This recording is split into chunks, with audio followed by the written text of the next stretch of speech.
¿Verdad, Carmelo? Ujú. Muy bien. Sí, porque como queda grabada, Julio, no hay problema. Quienes vayan incorporándose, después la pueden ver, ¿no? Ok, Bueno, entonces vamos a dar inicio perfecto, a perfecto. la conferencia de hoy. Eh, Nuestro invitado es el doctor Julio Mosquera. El título de la conferencia es Introducción a la teoría de la objetivación, su relevancia para la práctica. El doctor Julio Mosquera es profesor titular jubilado de la Universidad Nacional Abierta, es doctor en educación de la Universidad Central de Venezuela, es Master of Arts en educación matemática de la Universidad de Georgia, Estados Unidos, licenciado en educación mención matemática de la Universidad Central de Venezuela. Tiene trabajos académicos y de investigación publicados en varios idiomas y en revistas académicas nacionales e internacionales. Es autor de materiales curriculares de matemáticas y educación matemática para el nivel universitario y básico. Actualmente realiza investigaciones sobre conjuntos difusos y sistemas grises para simular y controlar situaciones de incertidumbre y sobre didáctica de las matemáticas, especialmente sobre la enseñanza de temas de álgebra lineal. Bueno, aquí no lo dice, pero también el doctor Mosquera estuvo en el Centro de Enseñanza de la Matemática cuando estaba el rector de la Simón Bolívar, Enrique Planchar, y él estuvo muchos años ahí. También nos puede hablar de esa experiencia que debe haber sido muy interesante. Bueno, vamos a hablar ahora sobre el tema. La educación en Muy bien. matemática es de suma importancia en la sociedad actual. Con el auge de las aplicaciones informáticas y en especial de las aplicaciones basadas en los modelos amplios de lenguaje LLM por sus siglas en inglés, en todos los ámbitos de la vida humana, las matemáticas cobran una relevancia extraordinaria. Por otro lado, la democratización de la educación nos obliga a pensar en formas de garantizar una educación en matemática para la mayoría de la población, lo cual a su vez redundaría en el desarrollo de las ciencias matemáticas, otras ciencias y las tecnologías. Además de este año escolar, se comenzó a implementar un nuevo currículum de matemáticas para todos los niveles de la educación básica, el cual debe ser estudiado concienzudamente por sus implicaciones para el futuro. La teoría de la objetivación, TO, una teoría de la enseñanza y del aprendizaje, ¿Está bien? ofrece hay un micrófono abierto, por favor, nos ofrece una fundamentación teórica para guiar la práctica de la educación en matemáticas en contextos institucionalizados. Nos ofrece también una base para valorar el currículo escolar. La TO se ubica en el campo de las teorías socioculturales educativas contemporáneas. La TO es una teoría de la enseñanza y del aprendizaje que no solo se aplica a las matemáticas y se aplica a todos los niveles de la educación, desde la educación inicial hasta la educación universitaria. En este trabajo presenta nuestro conferencista los conceptos centrales de la TO y ejemplos de su aplicación en la práctica. Bueno, antes de darle la palabra al doctor Mosquera, quiero informarles que nos acompaña en esta reunión el doctor Alonso Romero Martínez, quien es el presidente de la Comisión de Educación Superior de la Academia de Ingeniería y Hábitat, una comisión que ha venido estudiando el tema de cómo mejorar la enseñanza de la ingeniería, la cual se alimenta de varios niveles de matemática. En particular, la que me tocó a mí, me tocó estudiar 7 niveles de matemática. En ingeniería eléctrica estudiamos tanto ecuaciones diferenciales y sistemas lineales, que eran como unas continuaciones. También nos acompaña el doctor Carmelo Ecarri Enrique, quien es presidente de la Comisión Especial de Actividades Académicas en España. Bueno, bienvenido, doctor Julio Mosquera Padrón. Eh, Nos agrada mucho tenerlo aquí y nos interesa mucho el tema, ya que los ingenieros se supone que hacemos mucho uso de las matemáticas y esta nueva modalidad pues nos entusiasma. Tiene el tiempo que considere conveniente para hacer su presentación y además, bueno, nos va a permitir al final de la conferencia pues que podamos intercambiar ideas y ver, conocer más sobre el tema. Adelante, doctor Seguro. Montero. Buenas tardes ante todo, muchas gracias pues a la Academia de Ingeniería y Hábitat por la invitación, en especial al ingeniero Abella, por esta oportunidad, ¿verdad? Para compartir experiencias y, bueno, principalmente una teoría de la educación eh, con una comunidad que uno normalmente tiene muy pocas oportunidades para interactuar, lamentablemente. Me permiten una primera observación, es que en Venezuela, digo lamentablemente, las reformas en la enseñanza de la matemática históricamente se han hecho con muy poca participación de las comunidades universitarias que se ve que se alimentan de o que requieren de una buena enseñanza de la matemática previa a la enseñanza universitaria, como por ejemplo las facultades de ciencia y las facultades de ingeniería, y en muy pocas oportunidades, ha habido muy pocas oportunidades para interactuar y participar en los cambios curriculares y en la definición de las políticas educativas en cuanto a la enseñanza de la matemática. Entonces, me agrada mucho esta oportunidad para encontrarme con miembros de esas otras comunidades, que no es muy usual que entremos en diálogo entre la comunidad de educadores y la comunidad de matemáticos y la comunidad de ingenieros. Entonces, muchas gracias por la invitación. Eh, Primero, una pregunta que uno sería, bueno, ¿por qué nos vamos a ocupar de la teoría de la objetivación? Esta pregunta se la podría hacer uno sobre cualquier otra teoría. La educación, la didáctica de las matemáticas, que es la disciplina que estudia científicamente los temas relacionados con la enseñanza, aprendizaje y la evaluación de la matemática, no es una ciencia normal en los términos de Thomas Kuhn, en el sentido de que la didáctica de las matemáticas también se usa el término educación matemática tomado de la Academia Anglosajona. En la didáctica de las matemáticas viven con varias teorías. No hay una teoría única aceptada por toda la comunidad, sino que hay varias teorías eh, que funcionan y son utilizadas en diversos, a veces tienen que ver incluso con cuestiones regionales. Por ejemplo, en Europa hay un enfoque de la didáctica de la matemática, especialmente en Alemania, por ejemplo. En Francia hay otro enfoque y esas diferencias regionales han llevado a que se adopten teorías que tienen ciertas diferencias. Y también se ha propuesto una palabra que sea la concatenación de teorías, es decir, que se busque una manera de cómo esas teorías pueden conjugarse para entonces ir ofreciendo o ir generando una teoría que sea más, entre comillas, universal o más aceptada por toda la comunidad. Entonces, estudiar la teoría de objetivación, eh, en primer momento, para la comunidad didáctica de la matemática, tendría como el mismo interés que se tendrían a estudiar otras otras teorías de la educación, ¿no? Este, Perdón. El otro tema es que la teoría de la objetivación nos sirve tanto como para quienes hacen investigación en el campo de la didáctica de las matemáticas, también sirve para el desarrollo de propuestas curriculares y de materiales instruccionales, y también sirve como un referencial normativo para evaluar propuestas curriculares existentes. Pongo un ejemplo, el Ministerio de Educación de Venezuela acaba de proponer un nuevo currículum de matemáticas desde educación inicial hasta el último año de la educación media, donde aparecen ahí unos elementos que la sociedad no ha valorado suficientemente a mi manera de ver, o por lo menos no se ha visto una discusión pública en torno a ese nuevo currículum. Uno de los temas que a mí me llama la atención y de que desde la teoría de la objetivación se cuestiona es que en ese currículum dice que la conciencia matemática, lo cual no definen qué es, dice que la conciencia matemática es innata, es decir, que habría algo innato.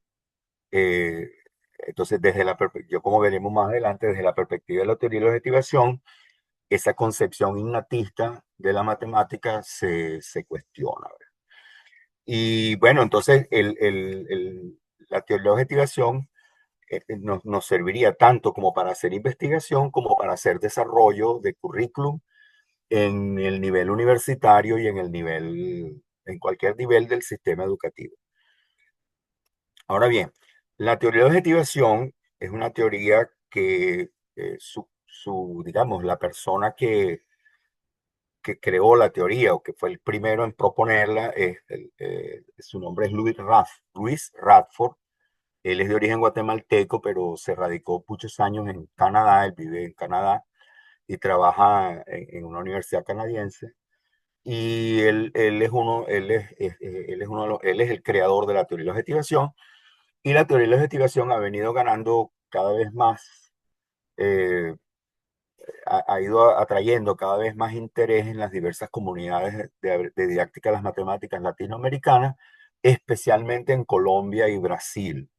Hay alguna gente en Ecuador y en Perú trabajando también en teoría de la objetivación, pero yo diría que en este momento, como digamos, los focos de desarrollo de la teoría de la objetivación en América Latina son principalmente Colombia y Brasil. Eh, la teoría de la objetivación es una teoría de la enseñanza y del aprendizaje. Eh, Eso es bueno enfatizarlo porque en muchas teorías eh, didácticas se enfatiza o la enseñanza o el aprendizaje. Entonces, por ejemplo, tuvimos una corriente que fue muy popular y que todavía es cosa de cierta popularidad, que es el constructivismo, donde el énfasis es en el aprendizaje y la enseñanza pasa, entonces ahí se pasa a las concepciones del profesor, entonces como un facilitador, un coach y otras figuras que se han usado entonces esas teorías le disminuyen el rol a la enseñanza y al profesor, por lo tanto al profesor. La teoría del aprendizaje, la teoría de la objetivación es una teoría que enfatiza que la enseñanza y el aprendizaje son dos actividades que no pueden separarse y que en los contextos institucionalizados se dan conjuntamente. Entonces, por eso se enfatiza que es una teoría de la enseñanza y del aprendizaje. Por otro lado, desde el punto de vista teórico, la teoría de la objetivación se ubica en el campo de las teorías socioculturales educativas contemporáneas. Esto la distingue de otras teorías que están en el enfoque cognitivista, por ejemplo, que se fijan solo en el enfoque cognitivista. eh, en- en- en, eh, Muchas veces son influenciadas por las teorías de Piaget y entre ellas el constructivismo, por ejemplo. En cambio, la teoría de la objetivación se enmarca dentro de otra tradición teórica que es las teorías socioculturales. Aquí aclaro una cosa, algunos autores distinguen las teorías histórico-culturales de las socioculturales, pero aquí no vamos a entrar en esa finura de distinción. eh, Va a aparecer más adelante otra vez el concepto histórico-cultural, ¿no? Eh, aquí hay un tema desde el punto de vista epistemológico, vamos a decir así, que es que la teoría de la objetivación, ahí dice, esa cita de Radford dice, inspirada en el materialismo dialéctico y particularmente a la escuela de pensamiento de un psicólogo que falleció muy joven y ha tenido mucha influencia a través de las escuelas norteamericanas de psicología, estadounidenses de psicología, que es Vygotsky. Hay un libro muy famoso de Vygotsky que se llama Pensamiento y Lenguaje, que fue traducido por primera vez al inglés por el MIT, y el prólogo es de Jerome Bruner, que es un psicólogo estadounidense, bueno, ya fallecido creo, muy influyente en los Estados Unidos. Entonces, esa se enmarca, Vygotsky es considerado también uno de los fundadores de las psicologías socioculturales o histórico-culturales. Y allí vamos a ver cómo eso se ve en la práctica. Ahora, desde el punto de vista pedagógico, la teoría de la objetivación se fundamenta en ideas de Vygotsky y Paulo Freire, conocido pedagogo brasileño, que centró su trabajo inicial en la alfabetización de adultos.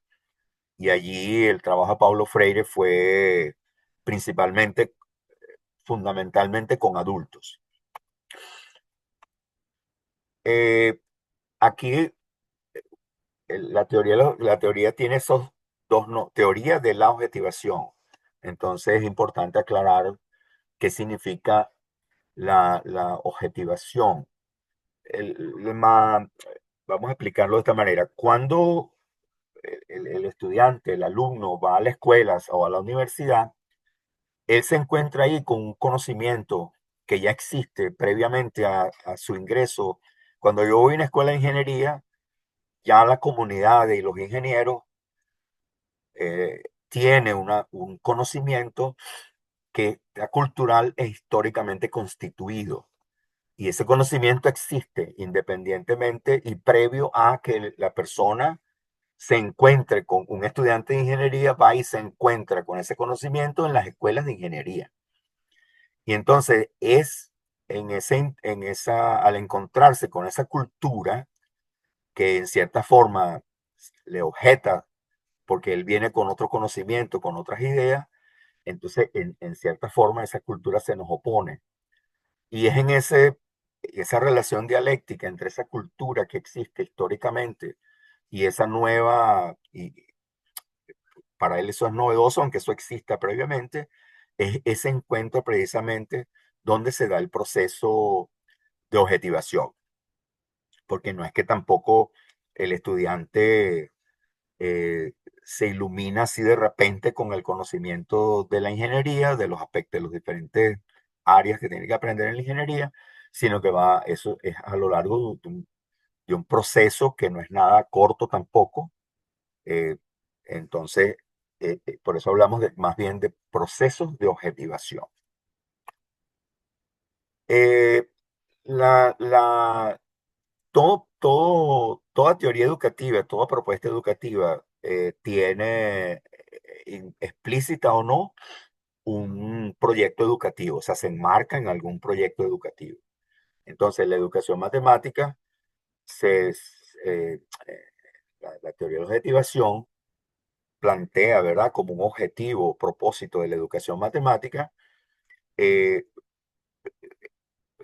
o sea, estar orientada a la creación de sujetos reflexivos y éticos, discursos y prácticas matemáticas históricas y culturalmente constituidas, y que ponderan nuevas posibilidades de acción y pensamiento. Es decir, aquí se puede ver la inspiración de un poco de Freire, ¿verdad? Que Freire cuestionaba la educación que llamaba bancaria, como esa educación donde el estudiante iba y era un recipiente que recibía conocimiento del profesor, y que Freire usa la metáfora de Hegel del amo y el esclavo, ¿no? Entonces, hay que tener claro, digamos, eh, la, la, la teoría de la objetivación se ubica además en un proyecto educativo más amplio, donde la matemática entonces se ve como un conjunto de prácticas históricas y culturalmente constituidas, y que en ese proceso los sujetos crean matemática y se crean a sí mismos. Están en un devenir en, en ese proceso de objetivación. La teoría de la objetivación tiene los componentes centrales, que son fundamentales, el concepto de actividad. La actividad, muchas veces malentendida en la escuela, es como que los niños estén, sobre todo cuando se refiere a la escuela primaria e inicial, para algunas actividades que los muchachos estén haciendo ahí cualquier cosa, ¿no? Estén ahí movilizándose y brincando y moviéndose y haciendo cosas, pero la actividad Qué es buena. algo mucho, la actividad es mucho más que eso, ¿verdad? La teoría de la actividad tiene que ver con el concepto de la actividad humana dirigida a un fin, a un propósito. Y eso hace que entonces la actividad cobre sentido o haga sentido para el individuo que está inmerso en la actividad. Entonces tiene que ser una actividad consciente y que lleve a la satisfacción de necesidades colectivas, eh, eh, no solo individuales, ¿no? Y el otro concepto importantísimo para entender ya la parte metodológica de la teoría de la objetivación es el concepto de labor conjunta. Ya vamos a ver más adelante un ejemplo de qué es lo que significa eso, la labor conjunta. Vamos a ver en el ejemplo, en unos ejemplos que voy a mostrar más adelante. Eh, el concepto de labor conjunta, precisamente, eh, como podríamos decir, amalgama no, o sirve para, es donde se encuentran la idea anterior que decíamos de que la enseñanza y el aprendizaje no son concebidas como dos actividades separadas, sino como una actividad que realiza tanto el profesor como el estudiante, o sea, conjuntamente. Desde la perspectiva de la teoría de la objetivación, tanto el profesor como el estudiante o los estudiantes están en un devenir, es decir, el profesor también se forma y se transforma cuando enseña, eh, tanto como se considera que el estudiante se forma y se transforma cuando aprende. Entonces, no es que el profesor va ahí, el profesor está inmutable y no se transforma, sino que el profesor se involucra en una actividad en la cual el profesor también cambia. Y entonces por eso hablamos en la teoría de la investigación de una labor conjunta de profesores y estudiantes. Eh, como dije entonces, desde esa perspectiva de la teoría de la viendo desde la perspectiva de la labor conjunta, eh, y para la práctica es muy importante entender estos componentes organizadores de la práctica que aparecen propuestos por la teoría de la objetivación. Un elemento tiene que ver con las formas de producción y circulación de las ideas en el aula, las formas de colaboración humana que los estudiantes y los profesores ponen en marcha en sus interacciones. Aquí, cuando veamos un ejemplo, voy a volver sobre esto porque este toca un aspecto que es soslayado por muchas teorías de la educación y que aquí en la teoría de objetivación se enfatiza y es una de las direcciones donde ahorita hay mayor investigación teórica en la teoría de objetivación, que es el aspecto ético, en la ética. Entonces, pero voy a ir más adelante en eso. Y es muy importante esto de las formas de producción y circulación de las ideas en el aula, sobre lo cual también voy a volver otra vez cuando estemos tratando un ejemplo. Ahora, una pregunta que nos hacemos es, ¿cuándo una actividad de aprendizaje es buena? Eh, Nosotros podemos decir, no, que hay una mala enseñanza de la matemática. Ajá, ¿y cómo es una buena enseñanza de la matemática? Entonces, desde la teoría de la objetivación, tenemos unos, se han desarrollado unos elementos allí que nos sirven para juzgar o para valorar, mejor dicho, valorar cuando estamos ante una buena práctica de enseñanza, ¿no? Entonces, primero, esa práctica se orienta hacia un encuentro crítico y polifónico con otras voces y saberes culturales y fomenta el encuentro en el marco de una ética de relaciones interpersonales, tal como pueden leer allí, que busca alcanzar un objetivo de satisfacción compartida a través de acciones solidarias, comprensivas, inclusivas y democráticas, ¿no? Entonces, este es un tema en el que se vuelve a insistir. Ahí aparece una vez más lo de la actividad conjunta, ¿verdad? Entre profesor y que se toca cuando se habla de ética y el asunto de encontrarse con otras voces o con el otro, con la otra persona. Ahora, ¿cómo se constituye una buena clase de matemáticas? O sea, me asomo en un aula y veo eso que está pasando ahí y desde la teoría de la objetivación, ¿cómo puedo decir si eso es una buena clase de matemáticas? Esto no es una receta, es una guía. Tampoco todas las clases pueden ser así, pero digamos es como el modelo predominante, el modelo preferido, vamos a decir.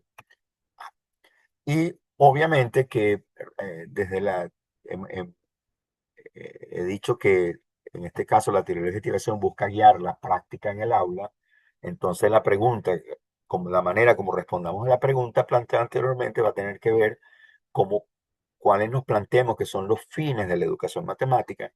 Es decir, por ejemplo, en el caso de la ingeniería, eh, ¿cuál es la finalidad de enseñar matemáticas?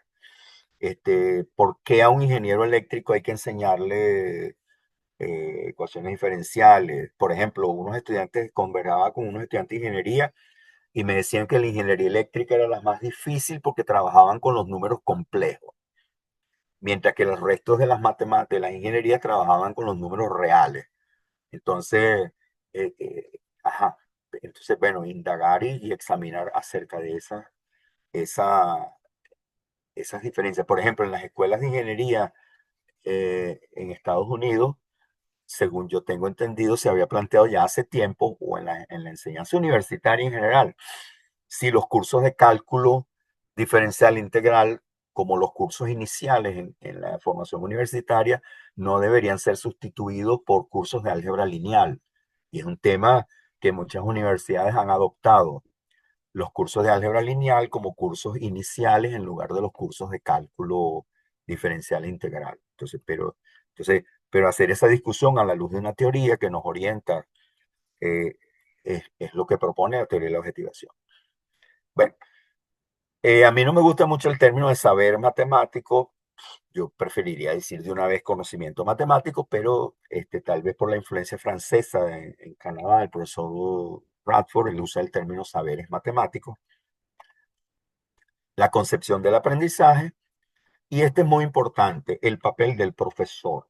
En la teoría de la objetivación, el profesor juega un papel central, al igual que el estudiante, es decir, no se privilegia aquí el papel de ninguno de los dos actores de la actividad matemática, de la actividad de matemática en el aula, de la actividad de enseñanza-aprendizaje de la matemática en el aula, sino que aquí entonces el papel del profesor se valora y se considera fundamental.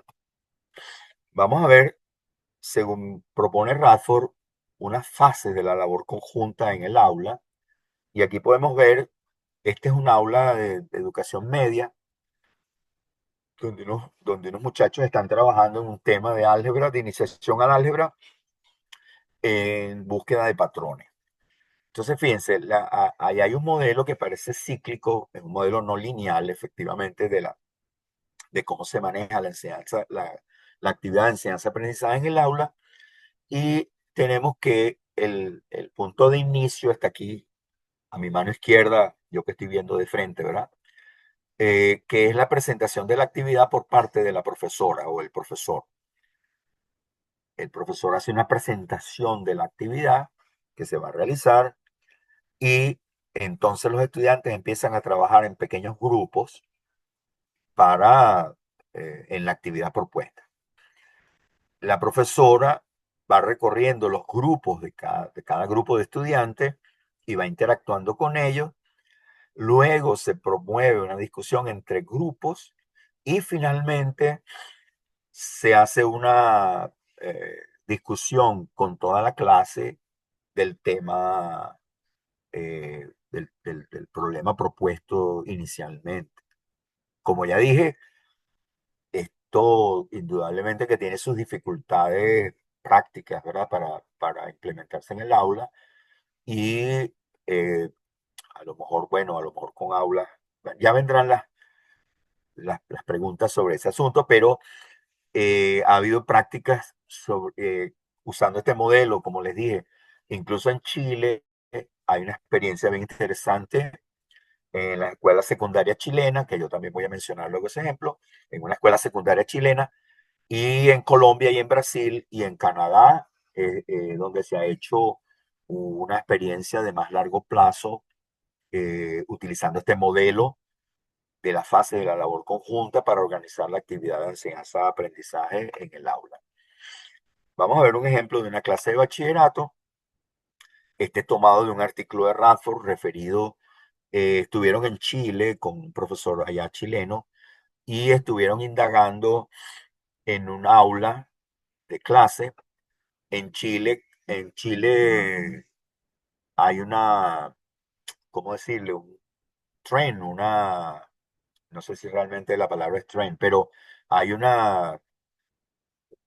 como en las carreras, bueno, hay una vía en la educación secundaria que incluye cálculo diferencial integral ya en bachillerato, en la educación media, pues.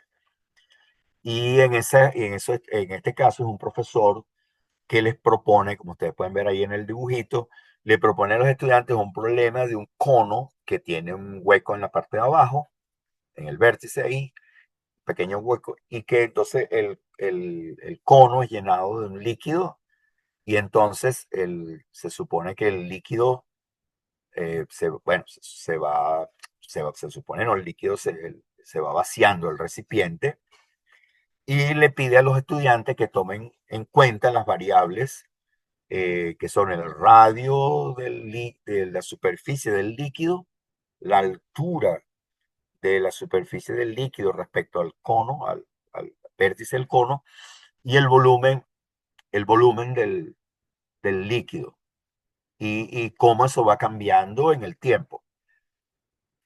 Y el problema que le propone es que piensen cuál es la relación en ciertos pares de esas variables sin hacer ningún cálculo, sino que cualitativamente ellos expresen mediante un gráfico cuál sería el comportamiento de esas variables respecto a la otra, sin hacer ningún cálculo, solamente analizando el comportamiento de las variables.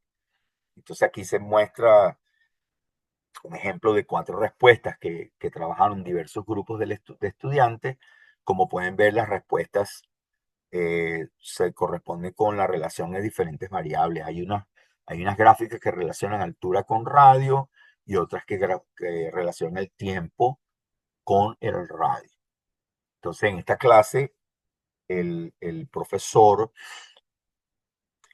discutió con los estudiantes y se dio ese proceso siguiendo las fases de la teoría de la objetivación. Ok, vamos a ver algunas aplicaciones a otros ámbitos. Ese es el caso que mostré ahí, es un caso en Chile de una educación en bachillerato. Vamos a ver otro ejemplo. Eh, como dije, la teoría de la objetivación se ha aplicado en muchos ámbitos y no solo en matemáticas, sino también en otras áreas, en biología, en física. Se han hecho propuestas interesantes. Y yo voy a mostrar aquí 4 ejemplos que son de campos como diferentes para que nos demos una idea de la aplicación de la teoría de la objetivación a diferentes ámbitos, ¿no? En este caso, la CROA reporta un trabajo donde era una escuela de formación técnica de artesanos, de aprendices. Y se asumía ahí la formación en el trabajo. Y él estaba enseñando a los estudiantes a medir con una cinta de medida graduada en pulgada, y tenían que estudiar el concepto de la fracción de una pulgada. Y entonces eso se hacía en el contexto de en la fábrica, dentro del taller donde iban a trabajar los adultos. Aquí está planteado, bueno, el tema, como dije anteriormente, de que el adulto que entra en esta relación de enseñanza-aprendizaje se encuentra con unos conocimientos que son históricamente constituidos y que se le son previos, como el sistema de medición inglés. Entonces, aquí hay que entrar en un diálogo, como ya dije anteriormente, con otra voz, con el otro. Por ejemplo, les muestro un ejemplo, un caso que encontré hace muchos años aquí en Venezuela. Fíjense este ejemplo. Yo tenía unos estudiantes que en la universidad les pedí que investigaran cómo familiares o adultos que ellos conocieran aplicaban las matemáticas eh, en su ámbito de trabajo, ¿no? Entonces ustedes ven un dibujo a la izquierda. El papá era carpintero, entonces ella le preguntó al papá que cómo hacía él para calcular el volumen de un mueble, por ejemplo, de más de 1 metro. Ese mueble mide 2 metros de altura, pongamos. Y cómo hacía él para calcular el volumen eh, que ocupa ese mueble, y se le presentó un dibujo de la forma como está señalado en la izquierda. Entonces, el papá le dijo que ese dibujo estaba malo porque en la realidad, a menos que uno se montara en una escalera, las personas nunca veían un mueble de esa forma, si el mueble era grande, pues, y que en realidad lo veían de la forma que está en la derecha. Y entonces él empezó a argumentar allí cómo, cómo él calculaba eso, ¿no? Lo interesante es que fíjense que el diseño, eso lo saben posiblemente los ingenieros mejor que yo, lo que él dibujó en el otro lado está dibujado con un punto de fuga que está fuera de la, por ahí, por ahí, pues. Y entonces es un modelo diferente y es una visión de la perspectiva mucho más compleja que a mi manera de ver que la otra, ¿verdad? Que le llevó la estudiante. Y otra cosa que surgió ahí interesante es que el señor creaba lo que llaman la regla del carpintero, que era que si él va a construir ese mueble, él no, cuando iba a cortar las maderas, no estaba midiendo todo el tiempo con la cinta métrica las dimensiones de cada una de esas tablas, sino que en una regla él marcaba, supongamos que esas tablas medían 50 centímetros de ancho, él marcaba 50 centímetros en la regla en un listón y luego él usaba esa marca para cortar todas las tablas y no era que estaba midiendo 50 centímetros todas las veces. Entonces, eso es una práctica cultural propia de un carpintero y que entonces debería ser tomada en cuenta, por ejemplo, si fuéramos a formar carpinteros como una práctica culturalmente establecida y practicada. Y obviamente si esa práctica, por otro lado, llevaba errores, este, pero llevaba errores, corregirlos, ¿no? Eh, Está por el otro lado un trabajo hecho por García Ubaque y Vergel en Colombia, que ellos trataron fue el tema de la ética en una escuela de ingeniería. Y la ética aquí se refiere es a cómo se establece la relación entre una persona y la otra, eh, eh, eh, las formas de interacción. Habíamos hablado antes, yo había mencionado antes las formas de producción y circulación del conocimiento en el aula, cómo se produce esa dinámica o esa relación dialéctica entre el profesor y los estudiantes y donde el profesor entra en una actividad conjunta, en una labor conjunta con los estudiantes y que no es una relación de sumisión y de dominación por parte del profesor. Ahí está la inspiración freiriana de Paulo Freire, en el sentido de que el profesor no se convierte en amo de los esclavos, o no se da esa relación que está en Hegel, ¿verdad? De amo-esclavo, sino que es una relación de colaboración, de cooperación, una labor de labor conjunta, que es el término que se usa exactamente. Ellos hicieron un cuestionario, se lo trazaron a 6 profesores de ingeniería, de reconocida, profesores de matemáticas en una escuela de ingeniería en Colombia, y de profesores reconocidos, de reconocido prestigio allí, y le hicieron unas preguntas acerca de cómo se relacionaban con los estudiantes y toda esa cosa. Un estudio interesante. El otro estudio es de Pizarro, Prieto y Gutiérrez. Este también es en Chile. Y este sí tenía que ver directamente con el concepto de derivada. Prieto es un profesor venezolano que se fue a estudiar a un doctorado en Chile y bueno, se quedó, está por allá. Y hizo esa investigación allá en Chile, precisamente con eso que mencioné antes. Hay una mención, vamos a decir así, en la secundaria chilena donde los estudiantes pueden estudiar cálculo diferencial integral. Y fíjense que dado esa concepción, ese punto de vista de histórico-cultural, eh, Pizarro y Prieto y Gutiérrez examinaron el desarrollo histórico del concepto de derivada y se basaron un poco en la teoría epistemológica de Piaget, pero en la parte socioepistemológica, que tiene que ver con las etapas intra, inter y trans, y entonces organizaron la enseñanza en torno a esa concepción del concepto de derivada desde la perspectiva inter, intra, inter y trans como etapas en la formación del concepto de derivada. Y por último, les voy a mencionar el caso de Rubal, Milner y Jiménez, que investigaron hicieron una investigación donde ellos trabajaron en un curso introductorio de ecuaciones diferenciales a estudiantes de ingeniería. Y aquí vuelvo a enfatizar eso, al adoptar esta posición histórico-cultural, Rubal, Milner y Jiménez comenzaron a estudiar cómo era el concepto de diferencial y de derivada en los cursos normales de cálculo diferencial e integral y cómo se trata la diferencial cuando resuelve ecuaciones diferenciales. Entonces ellos hacen un estudio histórico del concepto de diferencial y se quedan un poco con la concepción de Leibniz y entonces van, digamos, a la inversa. Entonces proponen que el curso de cálculo diferencial e integral que se le da a los estudiantes de ingeniería sería mejor basarlos en el concepto de diferencial sin límite, ¿verdad? Entonces, sin incluir el concepto de límite. Pero ellos llegan a esa reflexión precisamente porque se orientan por la teoría de la objetivación.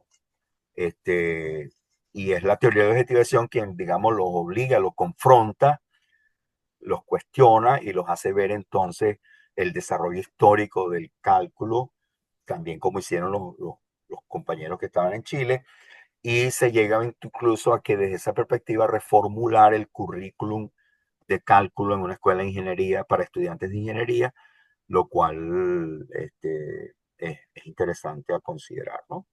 Entonces, bueno, muchas gracias. Si alguien está interesado en las referencias eh, de los trabajos mencionados o está interesado en alguna otra cosa, en compartir o posteriormente a esta presentación, allí les dejo mi número de correo electrónico, mi dirección, perdón, y con mucho gusto les enviaría las referencias y, y cualquier otra observación, comentario. Bueno, muchas gracias.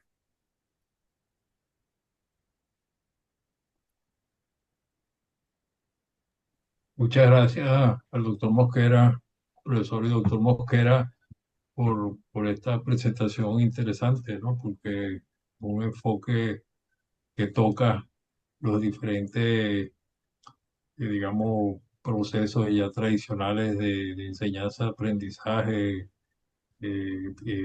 cual no descarta ninguno, por lo que veo, sino que lo asocia a lo nuevo y también asocia todo al proceso de enseñanza colaborativa, ¿no? Donde el profesor y el estudiante están trabajando de manera conjunta.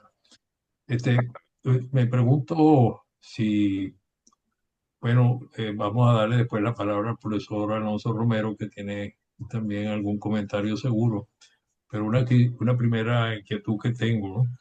¿Cómo, digamos, en el proceso de formación cognitiva que tiene el estudiante frente a este nuevo modelo de enseñanza-aprendizaje, digamos, se aprecia, digamos que se estimula, por ejemplo, las capacidades metacognitivas del estudiante en cuanto a que es capaz de razonar sobre su propio pensamiento? O sea, hay algo diferente al proceso de enseñanza tradicional donde como tú mencionaste, que Hegel considera pues la relación amo-súbdito, pues el estudiante siempre estaba atento a lo que decía el profesor y no se atrevía a preguntar ni a interactuar y ahora pues en este proceso de formación colaborativa pues hay el intercambio, hay la dialéctica y no solamente entre un estudiante y el profesor, sino ellos entre un grupo primero, después entre los grupos y después todos los grupos con el profesor y el profesor es uno más del proceso, ¿no? Y todos se forman y se transforman, pues esa palabra Perfectamente. importante que mencionaste. Entonces, la pregunta concreta es, ¿hay alguna medición de que se potencian las capacidades metacognitivas del estudiante, o sea, su capacidad de razonar sobre su pensamiento? Bueno, yo decirle medición como tal, o sea, algún estudio que reporte cuantitativamente alguna medición o en el estilo clásico, pues de investigación clásica grupo control, grupo experimental y se compara y tal y qué sé yo. Yo no lo he visto, pero sin embargo, por otros trabajos de tipo más cualitativo, por ejemplo, en el caso del profesor venezolano que está en Chile, que trabajó trabajaron la enseñanza del concepto de la derivada con estudiantes de bachillerato. Él reporta, precisamente, él reporta, ellos se basan en un modelo que se llama Inter. Eso es basado en la concepto epistemológico de Piaget, socioepistemológico de inter y trans, que podríamos asociarlo en alguna forma con lo que usted dice de la metacognición. Inter es cuando el estudiante o la persona enfoca su atención solamente en las propiedades internas de un objeto y no ve el objeto relacionado con otros objetos. Entonces, cuando el estudiante está en el nivel, vamos a decirlo así, intra, él solamente se fija en las propiedades de ese elemento. Así que entonces él solamente vería la derivada como una cosa en sí misma, como un objeto y más nada. Y le costaría relacionar eso con otro objeto. Cuando el estudiante pasa a la etapa inter, entonces ya él relacionaría el concepto de derivada con otros conceptos. Por ejemplo, muy tradicionales de asociarlos con conceptos de tasa de cambio, razón de cambio, ¿verdad? Y entonces él ya vería ese concepto. Y por último, que creo que se estaría más relacionado con su pregunta, es la etapa trans. Es decir, donde el estudiante entonces reflexiona sobre las relaciones que él establece entre los objetos, que sería como una especie de, eh, bueno, podríamos llamarlo, eh, no es estrictamente así como metacognitiva, pero él ahora se estaría fijando como en una etapa superior donde él ahora está viendo y está reflexionando sobre las relaciones entre los objetos. Y eso me parece, el profesor Prieto con sus colegas reporta que lograron que sus estudiantes avanzaran a ese nivel trans que, que, que, podría yo asemejarlo con lo que usted plantea de la metacognición, que es como reflexionar acerca de lo que ellos están pensando acerca de las relaciones entre objetos. Gracias, ¿no? Muy interesante A esa usted. experiencia. Y la otra pregunta, antes de pasarle la palabra al doctor Romero, es, digamos, las aplicaciones de la teoría TEO de objetivación en otras áreas del conocimiento, en otras disciplinas, más allá de la ingeniería, o porque en el fondo esto va a aplicar ahora que la matemática es tan importante y tan transversal, sobre todo eh, con estas nuevas aplicaciones informáticas, con las herramientas de inteligencia artificial, estos modelos de lenguaje que ahorita son de uso cotidiano de todos nosotros. Eso es transversal a todas las áreas del conocimiento, a todas las disciplinas, de manera que esta teoría de la objetivización sería también, digamos, posible para otras disciplinas, ¿verdad? Sí, efectivamente. Ahí, como yo dije, como mencioné antes, en América Latina, los dos países, hay algunos investigadores en Europa que también están trabajando con teoría de objetivación. Y en el caso de América Latina, principalmente yo he visto más trabajos es de Colombia y de Brasil. Y hay personas que han estado trabajando en otras áreas que no es matemáticas, ¿verdad? Entonces, porque si vamos atrás, vemos que la teoría de la objetivación comienza con, pues yo podría decir como un poco como el camino de lo general a lo particular. Es decir, comienza planteándose una concepción general de lo que es la educación, de lo que es la relación enseñanza-aprendizaje como un único proceso, y luego va concretizando eso en una, en una metodología, vamos a llamarla, de la actividad de labor conjunta en el aula. Eso hace que esa teoría pueda ser aplicable a una clase de biología o una clase de computación de la misma manera. Es decir, que no, el hecho de que, porque en biología también, aunque está en las ciencias experimentales, hay hay una variante que es que eh, el estudiante se va a encontrar precisamente, se va a encontrar con una realidad objetiva que uno no se encuentra en matemáticas necesariamente. Entonces él se va a encontrar con un cuerpo humano cuando va a estudiar los vertebrados o cuando va a estudiar, pero siempre está el concepto ese fundamental de la teoría de la objetivación, que es que uno se encuentra con la realidad objetiva y entonces la realidad objetiva, digamos que le ofrece a uno como una resistencia ante la cual uno tiene que reaccionar y entonces en ese proceso de encuentro con esa realidad es lo que se llama el proceso de objetivación y entonces es donde surge, a su vez involucrado en una actividad de labor conjunta, la formación de los conceptos. Entonces, eso es suficientemente genérico como para que se pueda aplicar a otras áreas del conocimiento. Bueno, no quiero abusar del hecho que reparto la palabra, pero una última pregunta ante el doctor Romero. Bueno, dentro de las nuevas teorías de enseñanza-aprendizaje está el conectivismo del profesor George Siemens, quien alega pues que hoy en día estamos todos conectados, todos inmediatamente interactuamos antes con el doctor Google y ahora a través de todos estos modelos grandes de lenguaje, ¿no? Los LLM. Y en realidad él dice que como el mundo ahora es especial, sobre todo con estos cursos masivos y usted como profesor de la Universidad Nacional Abierta tiene más experiencia que el resto, donde ahorita el mejor profesor se va a dirigir a estudiantes que están en cualquier parte del mundo.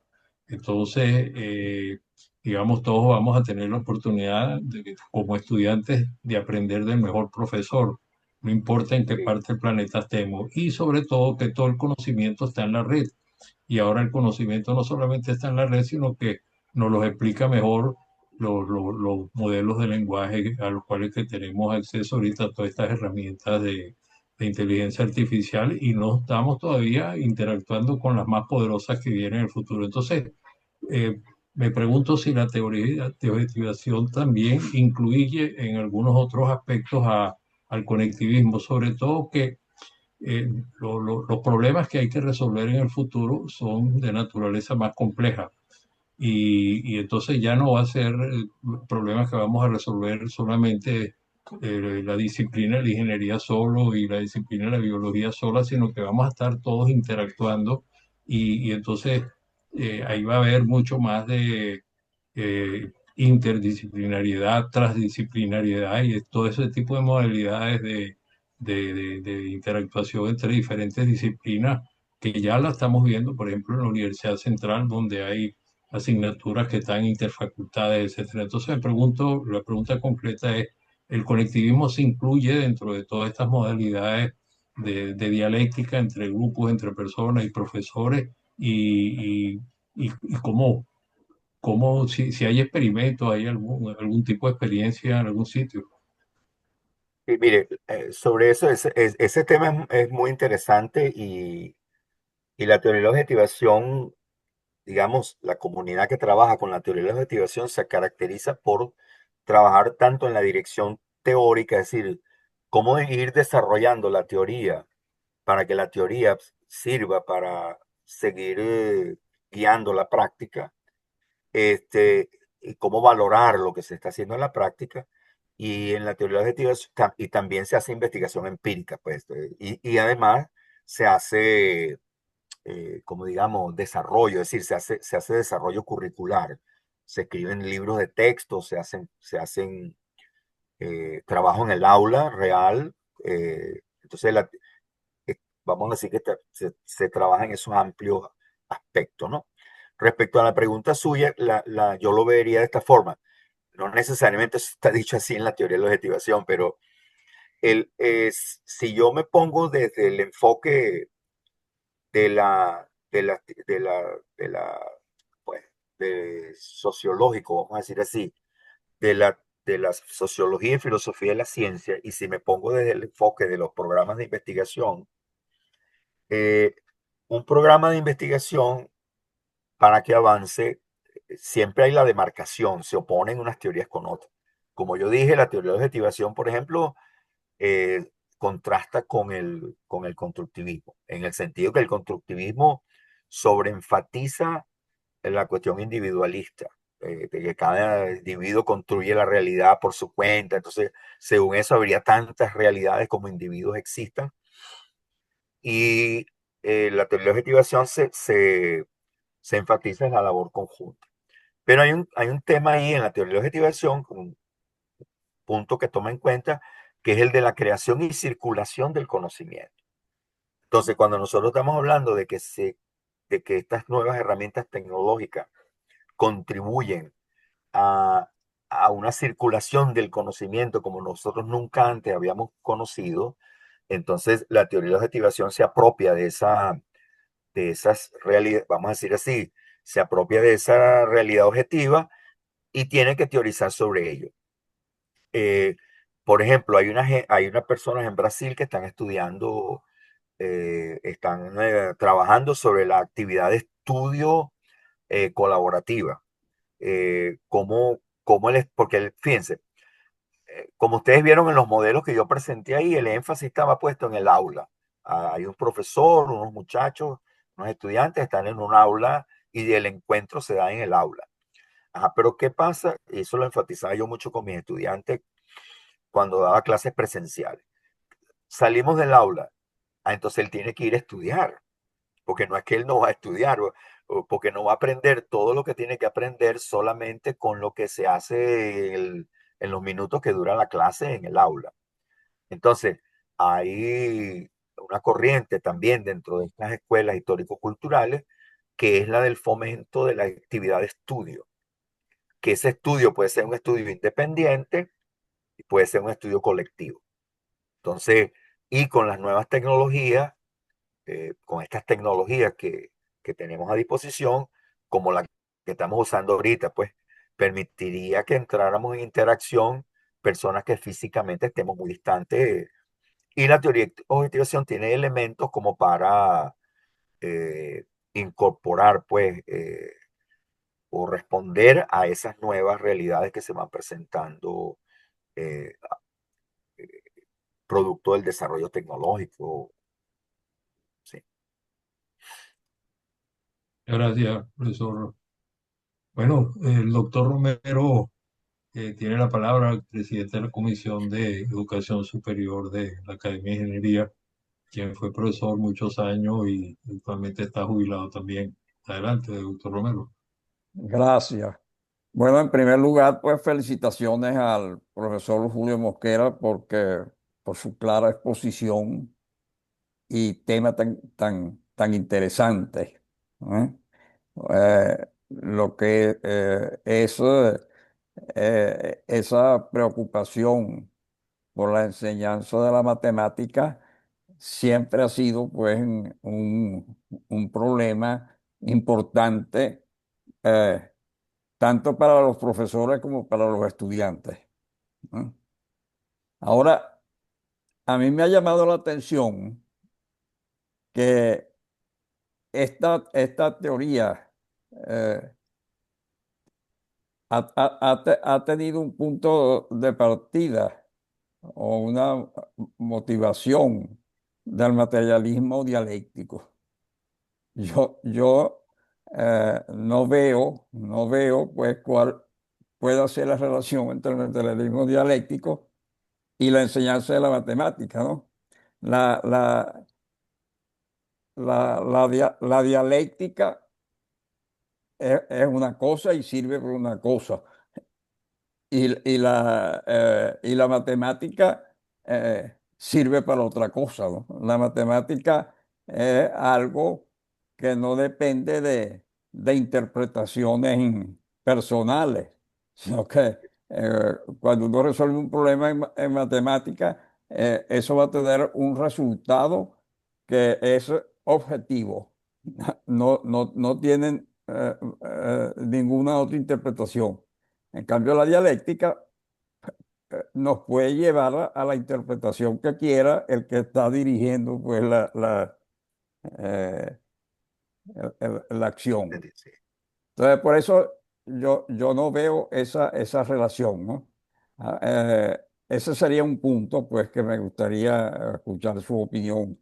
Eh, el otro punto es que, naturalmente, la enseñanza de la matemática eh, depende muchísimo del nivel.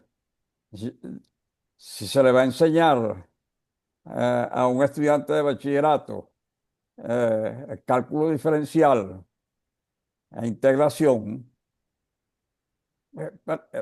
el estudiante de bachillerato difícilmente va a captar esa idea, ¿no? En cambio, un estudiante de ingeniería sí, porque un estudiante de ingeniería, si el profesor es un ingeniero, le va a enseñar cálculo diferencial y derivación para resolver problemas concretos de ingeniería, ¿no? Por ejemplo, la elástica de una viga. Entonces lo está viendo, el estudiante está viendo la viga, lo que sucede con la viga y entonces lo va relacionando con lo que el profesor está explicando eh, eh, de la derivación y lo va entendiendo. Cosa muy diferente, por eso yo no sé si en la teoría de la objetivación está previsto que no es solamente la técnica de enseñanza, sino que es también quién es el que le enseña. Porque el que le enseña, si es un matemático puro, va a enseñar la derivación y la integración de una manera que ni el estudiante de ingeniería la va a captar tampoco. Ajá.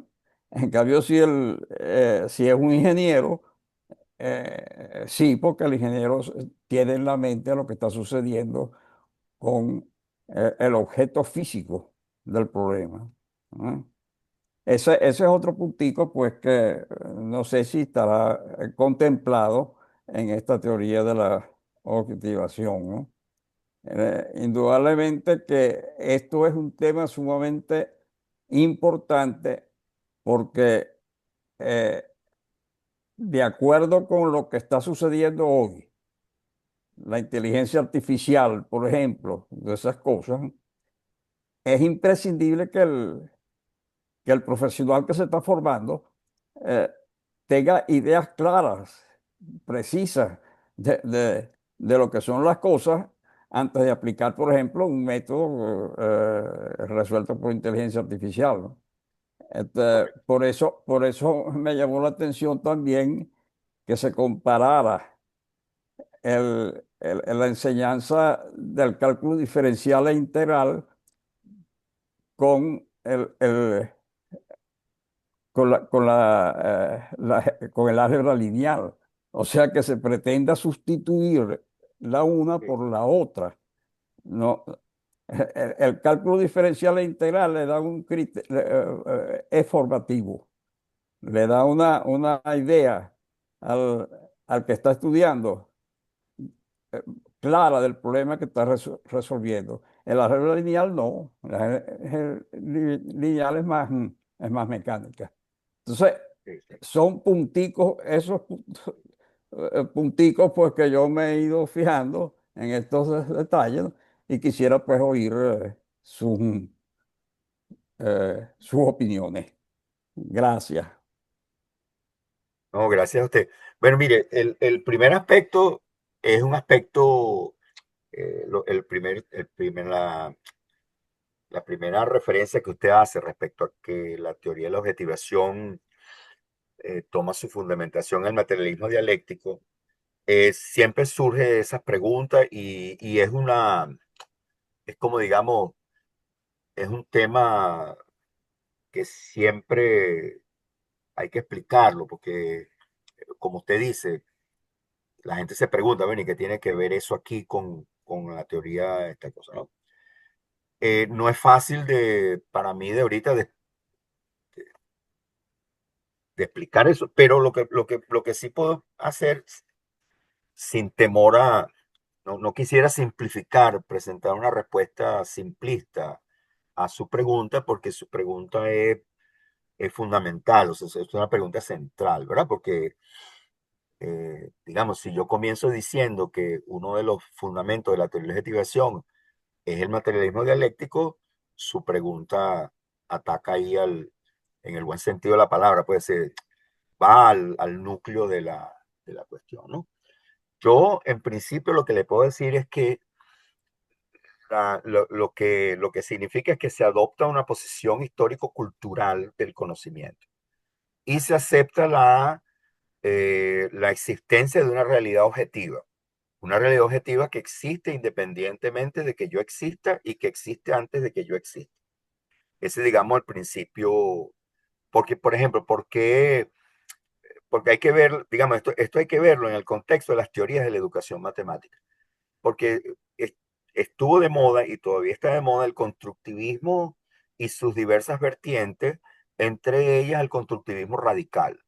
Entonces, el constructivismo radical dice que la realidad no existe. O algunos dicen, no, no es que la realidad no existe, sino que nosotros nunca podemos conocer la realidad, porque nuestro aparato cognitivo es eso, pensamientos, y nunca tiene contacto directo con la realidad. Entonces, para los constructivistas radicales, la verdad no existe. Lo que existe, lo único que yo puedo saber es si algo es falso, pero nunca puedo llegar a saber si algo es verdadero. Entonces, una metáfora que usan mucho es la de un capitán de un barco que va navegando de noche, una noche sin estrellas, no tiene manera de guiarse por las estrellas, y él va por una costa y queda sin aparatos electrónicos. Entonces, él logra sortear el, el sitio y sale sin ningún problema. Entonces, alguien dice, si él hace un mapa del recorrido que hizo, ese mapa no se corresponde con la realidad, con la costa, sino que da la casualidad que por ese camino él pudo irse, ¿no? Entonces, en este caso, cuando se dice que se adopta el materialismo dialéctico, es la concepción histórico-materialista en el sentido de que los conceptos matemáticos tienen un desarrollo histórico. El concepto de derivada que nosotros manejamos hoy en día no es el mismo que manejaba Newton ni Leibniz. El concepto de número que nosotros tenemos no es el mismo concepto de número de los griegos, y así sucesivamente. Todos esos conceptos matemáticos han ido pasando por un proceso histórico, cultural. Bueno, nuestro sistema de numeración es un buen ejemplo, es un encuentro de la matemática de la India con la matemática árabe, que es la que llega a desarrollar el sistema de numeración. Europa no logró desarrollar un álgebra, sino que lo hicieron los árabes, los musulmanes, pues. Y la palabra álgebra viene precisamente de al-Jabar, que es una palabra árabe. Entonces, es reconocer, digamos, que si bien los objetos matemáticos son objetos abstractos, esos objetos también son productos, eh, no productos porque no están acabados, no, sino son parte de un proceso histórico-cultural que la humanidad ha ido, en el devenir de la humanidad, hemos ido construyendo conceptos matemáticos cada vez más poderosos que nos permiten entender mejor una realidad que existe objetivamente, ¿no? Eso es, digamos, respecto a esa parte, respecto a lo que usted dice del nivel de enseñanza, estoy totalmente de acuerdo con usted en el sentido de que, claro, no es lo mismo ir a enseñarle a un niño. Yo, por ejemplo, estaba en estos días trabajando con unos niños, unos muchachos de cuarto y quinto año de bachillerato, el concepto mismo de función. Hay cosas que yo podría trabajar con un estudiante universitario que con un muchacho de esa edad, aunque ya están a punto de ingresar a la universidad, pero tienen muchas debilidades en su formación matemática previa que no me permiten sino ir más lentamente hacia la construcción de un concepto de función más acorde con el concepto científico aceptado actualmente de función. El otro tema que usted dice, totalmente de acuerdo con usted en el sentido siguiente. La teoría de la objetivación le reconoce el rol del profesor como un papel importante. Entonces, no es lo mismo que el profesor sea un ingeniero a que sea un matemático. Entonces, obviamente, digamos, no obviamente, pero eso lo veía yo en la Escuela de Ingeniería de la UCB, que tengo amigos matemáticos que son profesores en la Escuela de Ingeniería, que tienen muy poco conocimiento de la ingeniería. Entonces, ellos se les hace muy difícil establecer conexiones de la matemática con la ingeniería y con la práctica de la ingeniería, ¿no?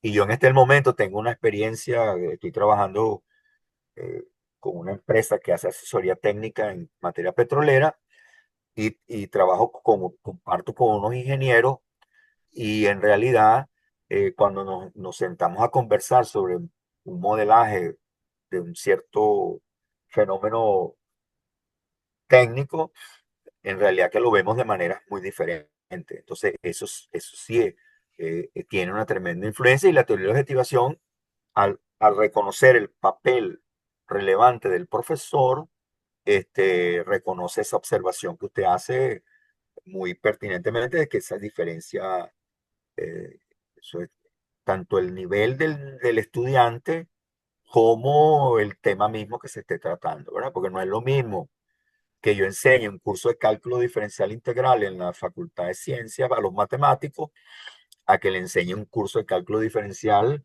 cruzando la calle ahí a los estudiantes de farmacia, por ejemplo, o a los estudiantes de ingeniería. Entonces, hay ahí una diferenciación que debe ser tomada en cuenta.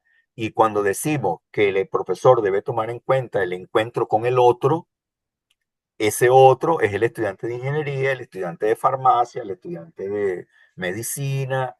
Este, entonces, es tomar en cuenta esa diferenciación y me parece que es importante. Bueno, usted lo señaló y estoy totalmente de acuerdo con usted. Respecto a lo de la álgebra lineal, yo creo que me expresé mal. No es sustituir, porque obviamente que no son cosas distintas, no se pueden sustituir. Lo que, lo que ese movimiento en Estados Unidos es que el curso inicial sea de álgebra lineal, no que nos enseñe cálculo, no que lo sustituya. Y una de las razones que dan esas personas, los matemáticos, pues, que defienden esa propuesta, es en parte el comentario que usted hizo. La álgebra lineal tiene como una parte que es como muy mecánica, algorítmica, que como que resultaría como más fácil de aprender, pero a su vez en la álgebra lineal se pueden hacer demostraciones y aplicaciones. Entonces, es como que se encontraría como una transición más fácil de la matemática de la educación secundaria a la matemática universitaria, pero en ningún momento sustituir, porque no tiene sentido. Puede ser, para un ingeniero el cálculo diferencial integral es fundamental, ¿no? Entonces, en ese sentido, eh,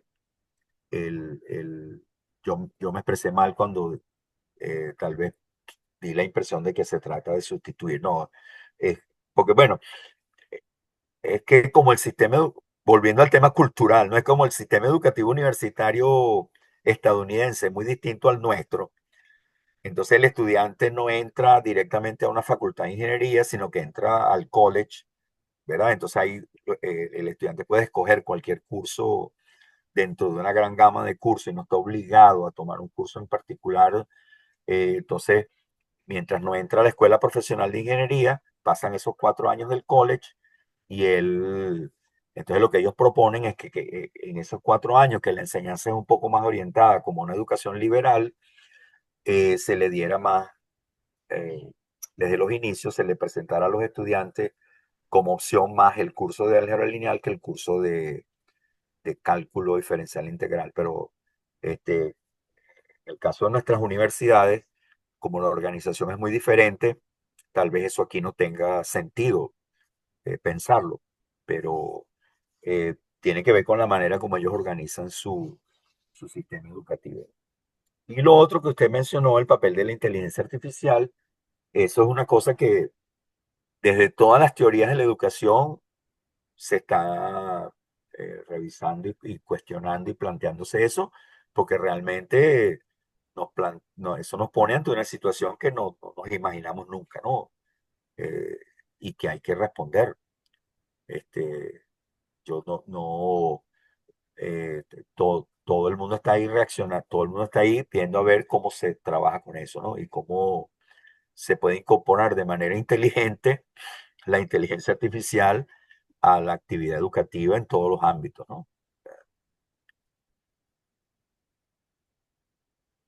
Está bien, muchas gracias. Muy completa No, pues. gracias a usted por sus preguntas. Eh, Sí, está bien. No, manera me voy pensando mejor la respuesta a su primera pregunta, porque realmente esa pregunta está en el núcleo del asunto. Entonces, este, me llevo esa pregunta para elaborar mejor en un próximo encuentro una mejor respuesta, pero por ahora le digo, sin querer simplificar el asunto, este, eh, la dejaría por ahora en el plano en que el plano que planteé allí. Entonces, bueno, muchas gracias por sus preguntas. bueno, y gracias a usted por las explicaciones muy claras. Sí, sí, gracias al profesor Mosquera, ¿verdad? Yo creo que la primera pregunta nos pone frente a ese dilema que plantea el profesor en toda su conferencia del encuentro al conocimiento previo y la capacidad del estudiante de ver cómo maneja todo ese conocimiento que le antecede con lo que él se está tratando de aprender, ¿no? Y entonces, Eso es. bueno, eh, tenemos la mano de Alejandro Guillén levantada. Adelante, Alejandro. Buenas tardes para todos. Los que no me conocen, mi nombre es Alejandro Guillén, yo soy profesor titular aquí en la Universidad Central de Venezuela, en la Facultad de Ingeniería. Y también estoy ahorita como invitado en la Academia Nacional de Ingeniería del Hábitat. Mire, en principio, muy interesante la conferencia. Realmente cada vez que tiene estas oportunidades para eh, realizar esta serie de conocimientos, estas nuevas expectativas, o mejor dicho, vías en las que se puede dar la educación, es muy, muy oportuno. Esto es lo que dice el profesor sobre introducir con el álgebra lineal, yo lo entendí desde el principio, sobre el cálculo, oye, es una idea bastante innovadora y que de verdad que no deja de tener sentido, de verdad que sí. Me parece bien, bien, bien interesante. Pero bueno, es eso, pues hacia allá vamos. Evidentemente nosotros vamos con un rezago muy importante y bueno, eso hay que entenderlo de esa manera. Pero fíjense, hay muchísimos aspectos que hay que seguir tratando y que hay que seguir avanzando en eso. Hay muchísimas inquietudes que está pasando ahorita en la educación desde el nivel básico, inclusive desde kinder hasta lo que llega a la universidad. ¿Es verdad y es necesario? Esas son preguntas que uno se tiene que hacer. El rector de la Universidad Central de Venezuela, por ejemplo, el profesor Víctor Rago, bueno, ha planteado y ha puesto sobre la mesa, mire, carreras de 4 años, que para muchos de repente en un momento dado es sacrilegio, pero bueno, hacia allá tenemos que ir, ver qué es lo que necesita también el país y hacer actualizaciones permanentes en los programas de formación, que pudieran recoger todas estas cosas. Bueno, ¿desde cuándo no se actualiza un programa en ingeniería en cualquier facultad en Venezuela? Eso es muy difícil. Plantear en una universidad, mira, hasta qué punto ahorita, qué es la necesidad actual del país y en los términos de un futuro cercano en cuanto a ingenieros. ¿Y cuál es ese perfil del ingeniero que necesitamos? Eh, Son preguntas que hay que hacerse basado en esto y que a veces no se tienen respuesta. Seguimos nosotros todavía en programas muy rígidos, muchas veces copiados de otras latitudes y no adaptados a nuestras realidades. Eh, por ejemplo, y para nadie es un secreto, pues, por ejemplo, ¿qué es el perfil ahorita de un profesional en ingeniería? ¿Necesitamos ingenieros de petróleo? Por ejemplo, ¿necesitamos ingenieros de petróleo o necesitamos ingenieros en energías? Y fíjense que pongo el papel un poco más amplio. Eh, ¿Hacia dónde va la humanidad? Hay que verlo, pues. Este, Y otro aspecto importante también, por ejemplo, en cuanto a la parte de la enseñanza de las matemáticas, es que muchas veces, sobre todo, por ejemplo, y la mención de profesores es muy importante en el caso de ingeniería eléctrica, y yo también, yo soy ingeniero civil, también me incluiría ahí el, hay como una especie de, yo pudiera decir, como un desbordamiento en la enseñanza de la matemática. Eh, es una cosa muy amplia, muy extensa. Su aplicabilidad a veces es muy reducida y a veces eso en detrimento de otras materias o de otros cursos que son importantes y que no se abordan en la vida universitaria de los estudiantes. ¿Ok? Entonces, esas son cosas que hay que ir analizando y ahí viendo, pero lo que quiero rescatar del trabajo es eso, de que son pasos que se están dando y es muy interesante también lo que menciona el profe Mosqueda, que ya se están implementando, evaluando, estudiando estos saberes. Y para finalizar, para no encadenarme, lo que también me pareció muy interesante, profesor, que usted lo toca mucho, nosotros tocamos mucho eso en la carrera de Ingeniería de Procesos Industriales, que fue la primera carrera creada desde un principio básico, 100% basada en un perfil de educación basada en competencia. Fue la primera carrera del país. Y hay algo muy interesante que siempre nosotros comentamos y tenemos que tener énfasis, que es esa bidireccionalidad de la enseñanza. O sea, no es solamente profesor-alumno, sino que el profesor tiene que también aprender de los alumnos, de todos los días. ¿Ok? Y sobre todo en los semestres avanzados, porque muchas veces hay alumnos que están haciendo ya pasantías y tienen un conocimiento muy amplio, ¿ok? De la realidad. Pero eso también es algo bien interesante que usted está planteando en su modelo y que es muy, muy bueno, ¿no? Eh, También muchas gracias por esta tarde en la que hemos aprendido, hemos escuchado algo más, algo nuevo, algo interesante. Gracias, profe. Gracias, profesor. Bien, Me gusta, excelente. me gustaría hacer un comentario, voy a ser breve, voy a tratar de ser breve. Fíjese, el profesor Alejandro, ¿no? Tocó un tema, unos puntos que me parece también que sería bueno resaltar ahorita.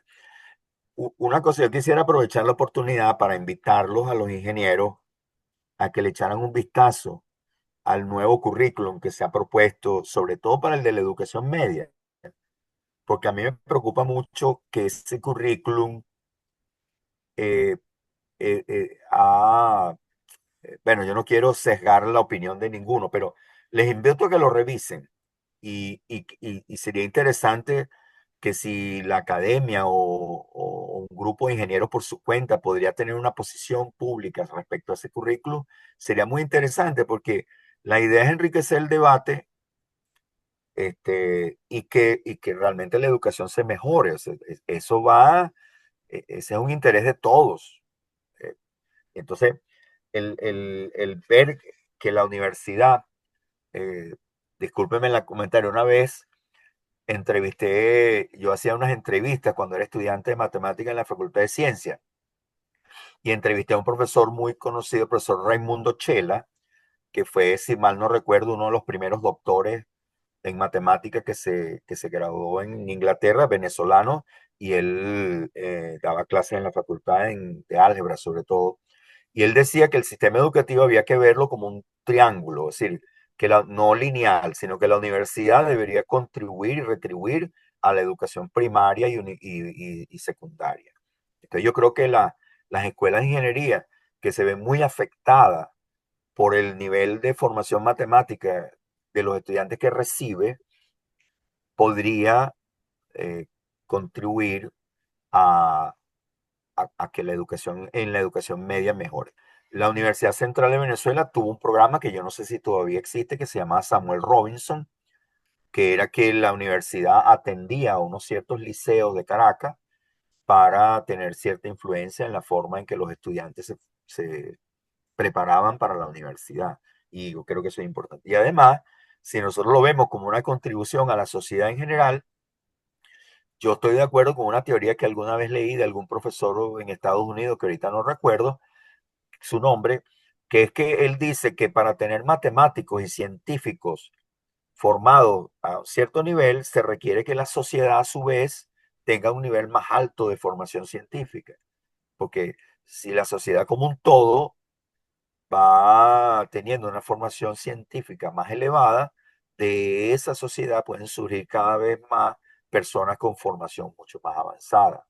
Entonces, yo creo en eso. Entonces, pero si nosotros tenemos una población que cada vez tiene una formación matemática más débil, más deficiente, va a ser mucho más difícil para las escuelas de ingeniería, para las facultades de ciencia, formar un ingeniero, formar un científico. Entonces, se nos va a hacer más difícil la tarea, ¿no? Y por último, lo de la actualización de los programas de formación, es verdad que eso sí es un tremendo problema. Yo recuerdo que en la Universidad Nacional Abierta, en la última reforma curricular en la que yo participé, se hizo en 2005, que cambiamos los programas, algunas materias y tal, que sé yo, ¿no?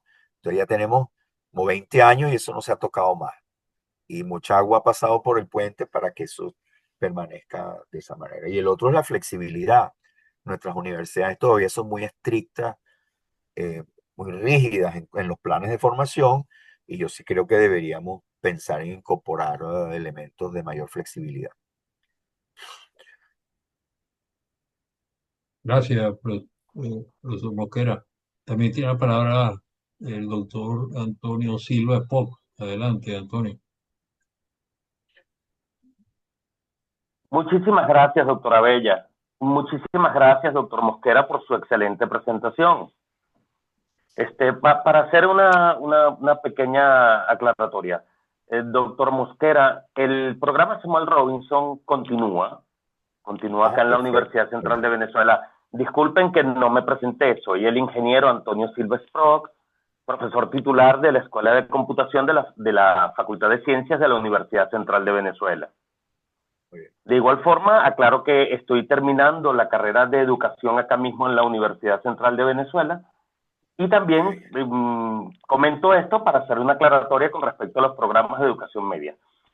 Bueno, el programa Samuel Robinson sigue existiendo. Lo que ocurre es que no trabaja aguas abajo en los colegios, sino trabaja directamente con estudiantes que ingresan son admitidos en la universidad, pero primero pasan por el programa Samuel Robinson, que durante un año los forma y luego los asignan a diferentes carreras. Así está trabajando el Samuel Robinson. No está trabajando directamente en las escuelas ni impactando en las escuelas. Con respecto a los currículos de educación media, doctor Mosquera, ciertamente. Tuvimos la actualización del currículum del 2017 y cuando estábamos comenzando a entenderlo, nos apareció el de ciencia y tecnología. Estábamos con el de ciencia y tecnología tratando de entenderlo y ver y compararlo con el 2017 y acaba de salir una actualización del nuevo programa de educación media. Así que nos tienen como locos revisando estos programas y currículum de educación media. Yo estaba haciendo prácticas docentes en la escuela Gran Colombia, y la Gran Colombia tiene un edificio donde están trabajando con el currículum 2017 en otro edificio formando estudiantes con el currículum de ciencia y tecnología. Y yo le preguntaba en su momento, ¿y qué van a hacer con las nuevas modificaciones del currículum de educación media? ¿Dónde los van a incorporar? La cosa es un arroz con mango, ¿no? Pero bueno, correcto. En todo caso es labor nuestra poder ver cuáles son las adecuaciones que han hecho y en todo caso tenemos nosotros como docentes pues la labor de adecuarnos y poder, digamos, ir surfeando la ola de estos programas, ¿no? De estos currículos, porque son unos lineamientos, pero bueno, el docente puede también hacer alguna adecuación dentro del aula, ciertamente, así es. Ahora unas preguntas, doctor Mosquera. Con respecto a los conocimientos previos que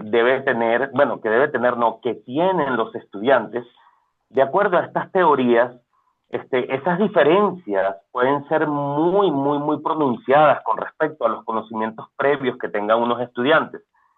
¿Cómo Sí. esto puede socializarse dentro de la teoría para poder de alguna forma, me imagino que poder equilibrar estas diferencias para que luego vayan construyendo juntos y socializando esos conocimientos? Esa es una primera pregunta.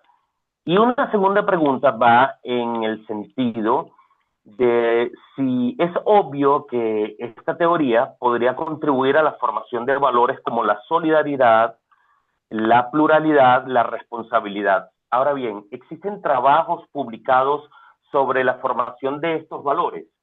¿Han hecho énfasis los trabajos publicados y los investigadores de la teoría con respecto a estos valores? Gracias, doctor Mosquera. Bueno, mi saludo, profesor. Muchas gracias por la aclaratoria sobre el programa Samuel Robinson. En alguna oportunidad colaboré con, con algunas actividades del Samuel Robinson, ¿no? Sí, fíjese, eso que usted menciona del currículum, bueno, sí, hay como un cierto caos ahí curricular, porque hay varios currículum en, eh, ejecutándose en la realidad, ¿no?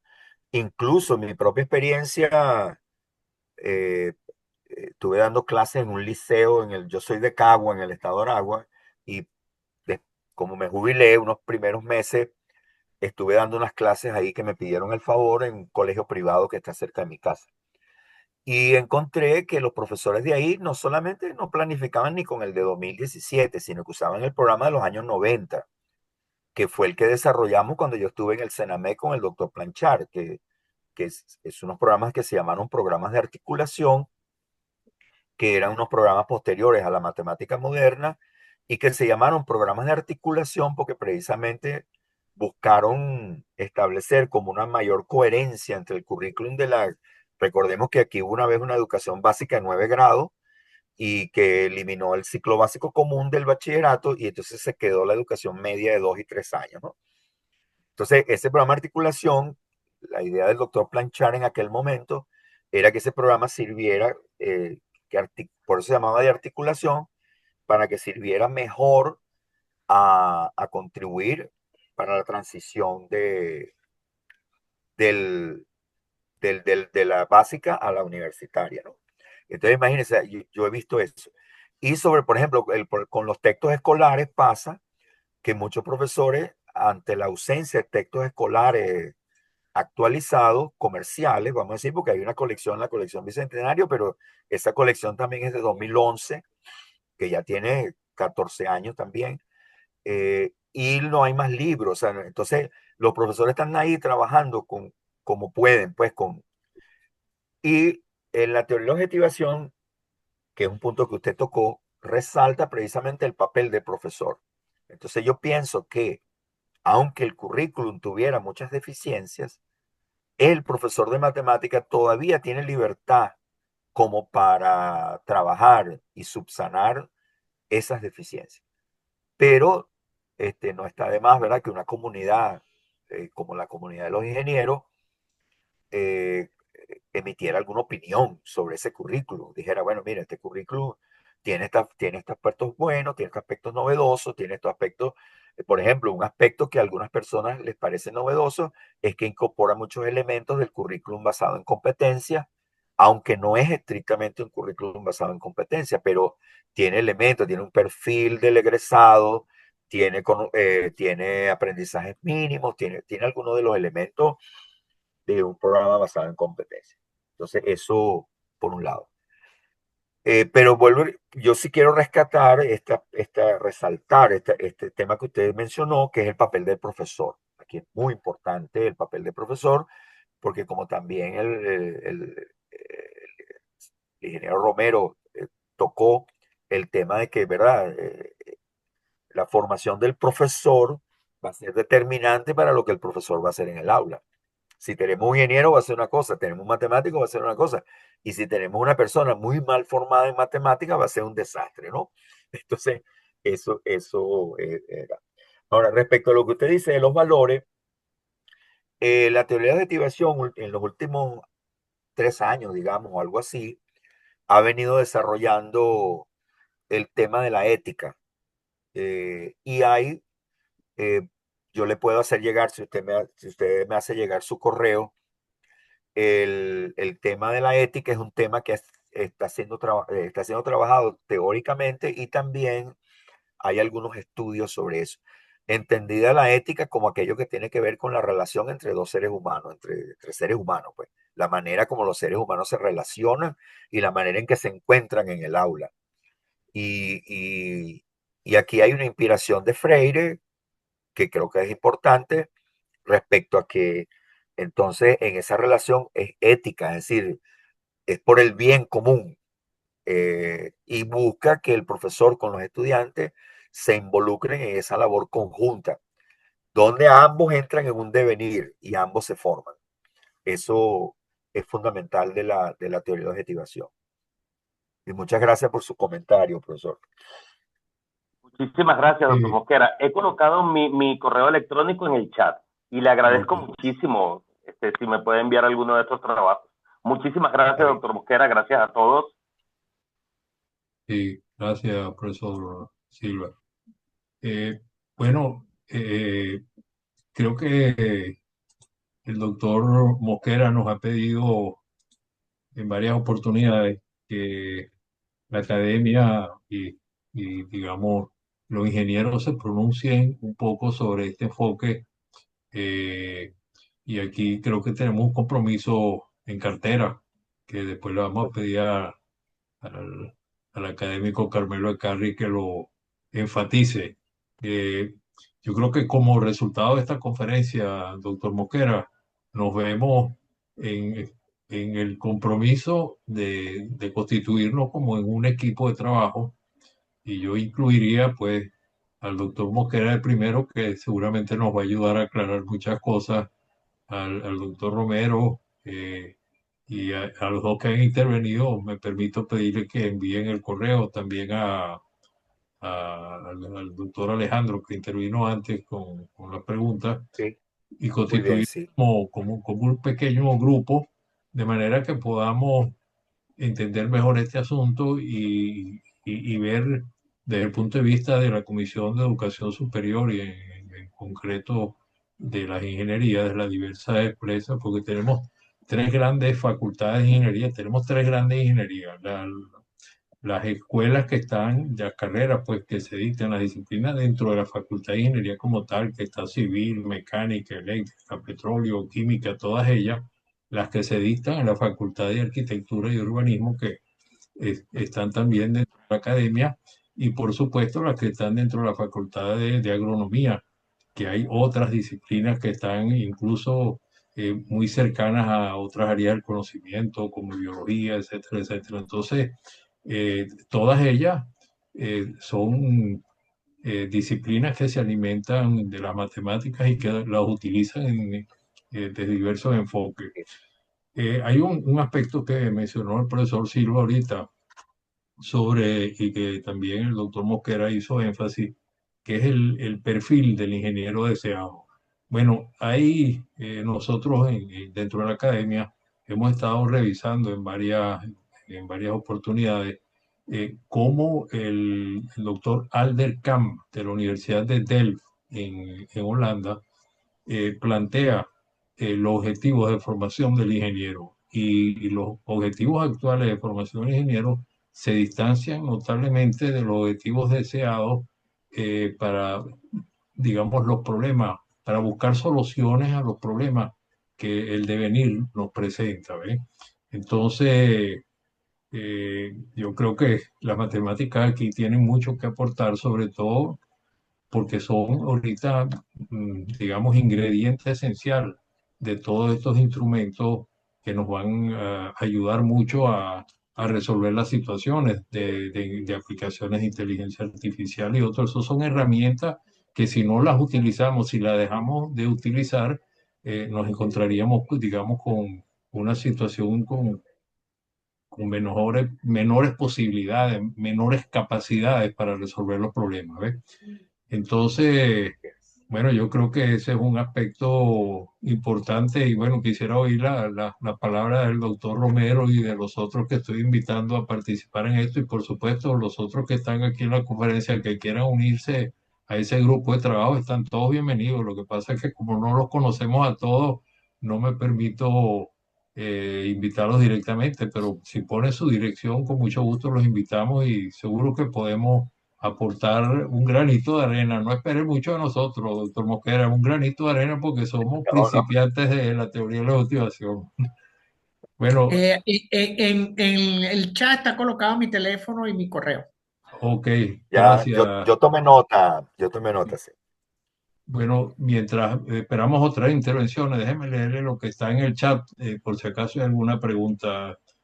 Casi todos hablan de que la presentación fue excelente, lo cual yo me uno a ese grupo de expresiones.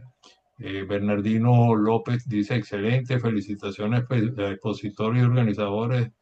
Eh, Eva Vergara felicita al profesor Arnold Gutiérrez. ¿Cuándo se podrá volver a ver el webinar con el profesor Mosquera? Bueno, esto va a quedar grabado en la academia, entonces ustedes entran a la Academia de Ingeniería y buscan el profesor Mosquera, el doctor Mosquera y lo consiguen. Va a estar en pocos días en la web, dice el académico Carmelo Ecarri, quien nos ayuda muchísimo en estos temas y ya lo van a escuchar ahorita al final. Eh, Después Antonio Silva puso su correo, Carmelo Carri se edita toda la grabación, Arnold Gutiérrez enviarme bibliografía de objetivación, Arnaldo, bueno, entonces yo creo que al armar este grupo todos vamos a tener, poder compartir la bibliografía y las experiencias, sobre todo, doctor Mosquera, estos experimentos, estos 4 experimentos que nos puso como ejemplo, si eso tiene unos papers que me imagino que Sí, debe sí, tenerlo, sí, sí, ¿verdad? Poder sí, sí. compartir esos papers para, digamos, lo que vamos a integrar el grupo, entender mejor el asunto. Y bueno, no veo otra cosa sino más información. Bueno, Está bien. sigue abierto el derecho a palabra. El que quiera intervenir, levantar la mano, por favor. No sé si el doctor Romero, que ha sido aludido, quiere volver a intervenir y si no, le pasamos la palabra al académico de Carri para que cierre la reunión. Vamos a ver, doctor Sí. Romero, y después Carmelo de Carri y cualquier otro que quiera intervenir con mucho gusto. Y por supuesto, si el doctor Mosquera acepta el compromiso de integrar este cupo y ayudarnos a ver cómo podemos aportar ese granito de arena. Bueno, yo no tengo mucho que agregar porque todo está muy interesante y las intervenciones muy interesantes. Ahora, lo que sí es interesante hacer el análisis ese eh, del, del currículum eh, de educación media, porque resulta que la educación media es la base precisamente para poder acometer estudios de ingeniería. Un Claro, estudiante que así no es. tenga una buena formación básica en matemáticas, pues no va a tener éxito en la carrera de ingeniería o le va a costar muchísimo trabajo. Una de las cosas que se hizo y que hizo referencia pues el doctor Mosquera al Samuel Robinson, una de las cosas buenas que ha tenido pues ese programa es nivelar a los estudiantes que entran a la universidad, pero absolutamente sin ningún conocimiento de matemática, porque es una cosa asombrosa. Últimamente estaban ingresando estudiantes que no habían visto matemáticas en en los cursos de bachillerato porque no había profesor, pero los graduaron porque había que graduarlos. Ajá. Entonces, esas son cosas pues asombrosas que naturalmente eh, no hay manera de resolverlas sino con un cambio total pues en la administración. Ahora, el, por eso es interesante, ¿no?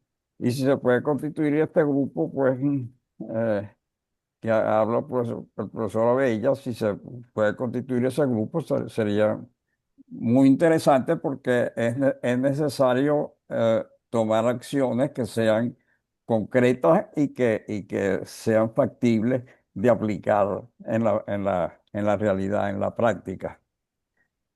Miren, Gracias. una pequeña aclaratoria que les quería hacer también, que el programa Samuel Robinson tenía un programa paralelo que se llamaba Antonio José de Sucre, que era para el núcleo de Cagua, de la Facultad de Ajá, Ingeniería. O ¿sí? sea, era Samuel Robinson en Caracas y Antonio José de Sucre en Cagua. Es una Interesante. aclaratoria nada más. Eso también se hacía en Cagua idénticamente igual. Mire, Gracias. y yo que soy de Cagua no sabía. Y bueno, en la facultad, y le cuento algo, que usted que es de Cagua, yo soy profesor de lo que era de Cagua, ahorita estamos en Maracay, porque el núcleo ya no Sí, existe. sí, Pero muy nosotros llegamos triste a eso. tener en el año 2018 1.200 alumnos.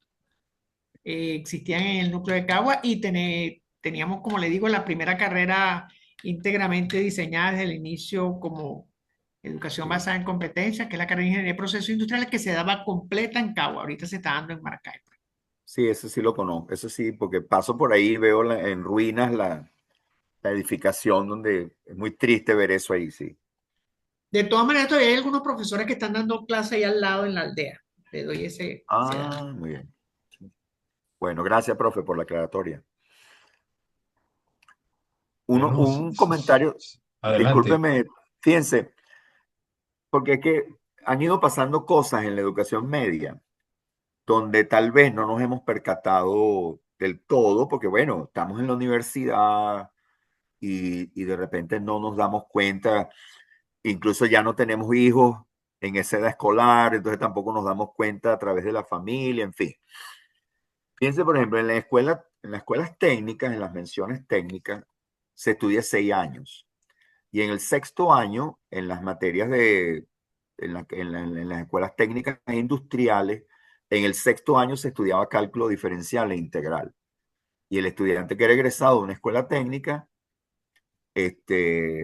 ya se había paseado por unos conceptos elementales de cálculo diferencial e integral durante el último año de su formación. Resulta que en una reforma curricular determinada, que en este momento no recuerdo el año, se decidió eliminar todas las materias del sexto año y el sexto año se dejó solamente como pasantía, para pasantías. La idea era esa de la formación en el trabajo y tal y qué sé yo, pero se redujo mucho la formación académica, que para la preparación universitaria yo considero fundamental.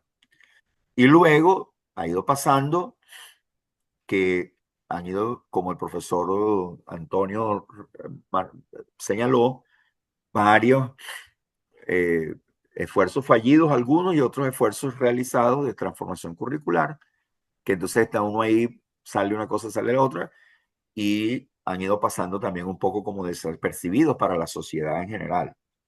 Entonces, por eso digo que es bueno que se oyeran otras voces, otras opiniones sobre esos currículums, sobre esas reformas curriculares, sobre todo la más reciente, en particular la más reciente. Pues. Bueno, gracias. Sí, sí, efectivamente, yo tuve la oportunidad en el año entre el 68 y el 71, 72. Yo estuve en el departamento de matemáticas de la Escuela Básica de la Facultad de Ingeniería de la Central y daba ahí análisis matemático, el que conocemos todos. Pero también di matemáticas o análisis matemático, no me acuerdo cómo se llamaba, en la Escuela Técnica Industrial que me quedaba al lado. Entonces yo Sí, sí, daba así es. clase en la escuela técnica a las 7 de la mañana todos los días, me acuerdo, porque tenía varios grupos y después me iba a la central a dar mi análisis, que era un poco más tarde, ¿no? De manera que efectivamente era así. No sabía que habían eliminado eso, ¿no? Porque Sí, yo sí, sí, después sí, me sí. fui a la Simón Bolívar y entonces no pude seguir en la escuela En técnica. en la técnica. Bueno, eso sí es lamentable, ¿no? Que se haya perdido eso y no sé la calidad de esos programas de pasantía, cuánto aportaron a los técnicos, ¿no? Tampoco. Sí, Sí, no conozco, sí. porque en esa escuela técnica había unos talleres fabulosos, etcétera. Bueno, otras Cierto. épocas. Bueno, entonces Cierto. sí, si no hay otras intervenciones, vamos a pasarle la palabra al académico Carmelo Ecarri, pues, para que cierre el evento y entonces constituiremos el equipo ese de trabajo. Ya tengo aquí todos los correos, pues yo me encargo de armar el grupo de manera de ver cómo podemos aportar a la pregunta que nos hace el profesor Mosquera. Adelante, Carmelo.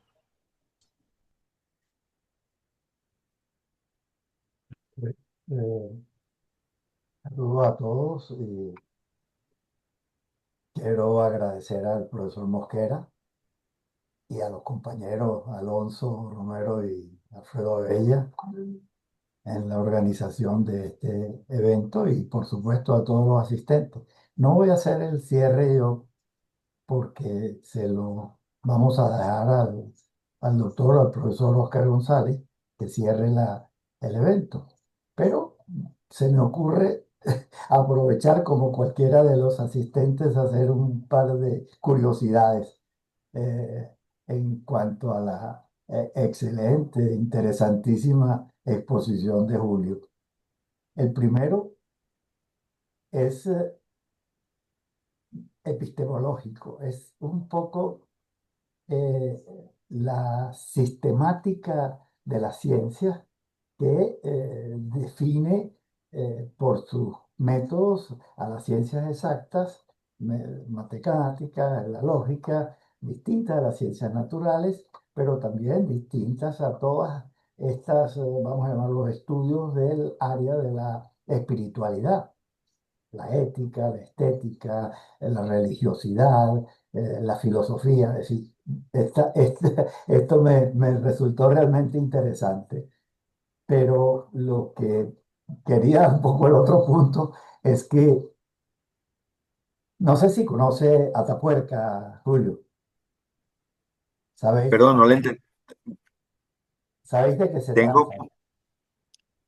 disculpe, tengo como un retardo en debe ser por la conexión de internet. ¿Me podría repetir, por favor? Que si conocéis Atapuerca, No, no, no, pero ¿sabéis qué es? no, no. Atapuerca es una zona de la provincia de Burgos, donde por una obra que se estaba realizando desde el punto de vista civil, pues apareció una cueva en la cual se ha venido estudiando antropológicamente cosas interesantísimas. Los fósiles de Atapuerca tienen una antigüedad de 1,2 millones de años.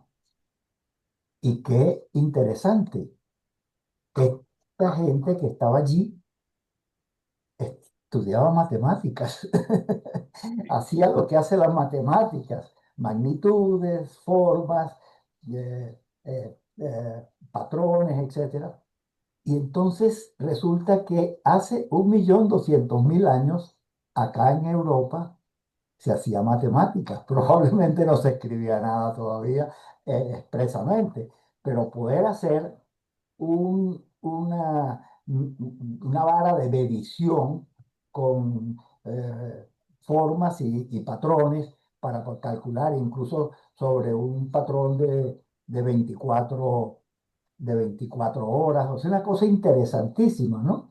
Pero, por cierto que la exposición en el museo estaba a cargo de un doctor de la Complutense, el profesor González, ¿cómo se llama? González, de apellido González, es un Redondo. matemático, tiene un par de doctorados, es sorprendente este muchacho. Pero justamente se refería a esto, al tema del origen, o sea, del hecho de que el ser humano desde el principio empezó a utilizar sus capacidades de, pues, de lógica, de razonamiento para su vida ordinaria. Y eso pues solamente como curiosidad, o sea, no para pedirte un comentario ni mucho menos, sino sencillamente para hacer estas notas aquí de tipo de adjuntos. Bueno, a todos los participantes, muchísimas gracias y le doy la palabra al profesor Oscar González para que haga el cierre de la reunión. Gracias a todos. Gracias. Gracias, Carmelo, y que te mejore porque veo que estás acatarrado. No, bueno, no, acá es que el cambio de clima, esta mañana estábamos en otoño entrado duro y ahora estoy casi otra vez veranoso, pero de verdad que pasas del frío duro al calor duro también. Perfecto. Bueno, no, bien interesante la presentación. Va desde lo conceptual filosófico hasta lo estrictamente operativo, ¿no? De la enseñanza de las matemáticas. Yo recuerdo que le comenté una vez al profesor Planchar en la Simón Bolívar que, bueno, en vez de llamarse CENAMEC, ¿no? Mejoramiento de la enseñanza de la ciencia, debería llamarse mejoramiento del aprendizaje de la ciencia, ¿no? O sea, todo proceso educativo, el corazón del proceso educativo no es la enseñanza, claro, él se reía y, y eso, y no es no es la enseñanza, sino el aprendizaje, ¿no? Y entonces uno puede aprender con profesor o sin profesor y a veces hasta a pesar del profesor, ¿no? Sí, Mientras que enseñar sin que haya quien aprenda no tiene sentido, ¿no? Nunca no es tiene posible. sentido. Entonces creo que lo lógico también es enfocar esto desde la perspectiva del aprendizaje y obviamente todas estas propuestas del mejoramiento de la enseñanza se validan es con la comprobación de que se mejora el aprendizaje, ¿no? Eso creo que también forma parte de lo que del corazón de lo que hacemos los docentes, los profesores, en todas nuestras asignaturas, ¿no? Así que con ese mensaje, bueno, ya en función de la hora, pues bueno, ya que, ya que Carmelo me,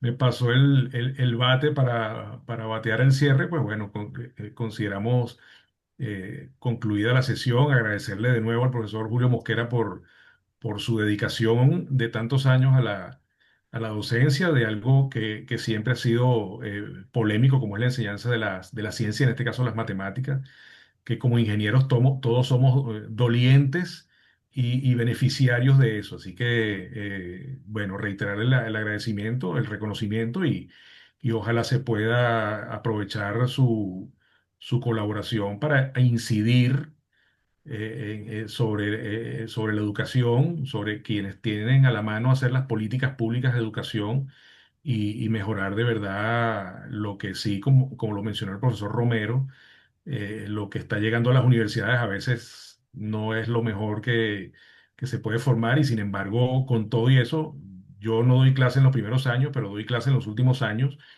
y todavía hay estudiantes brillantes. Yo digo que hay una cantera Sí, inagotable sí, en Venezuela claro, de talento que se debe eso es aprovechar correcto. y que se puede explotar en beneficio del país. Así que con ese mensaje, no sé si hay algún mensaje final, doctor Mosquera, pero por lo pronto estaríamos ya cerrando la sesión. Gracias a Alfredo Abella por la organización del evento y a la Comisión de Educación Superior a cargo del doctor Alonso Romero y obviamente por el lado de la Comisión de Actividades Especiales en España, de parte de Carmelo de Carri, que acaba de comentar su mensaje. Gracias y hasta la próxima. No, yo solamente quisiera reiterar mi agradecimiento a la academia y al profesor Abella, el doctor Abella, por su invitación en particular, ¿verdad? Y bueno, muy agradecido y ojalá nos encontremos en otro momento para conversar sobre estos temas. Muchas gracias. Perfecto. Gracias.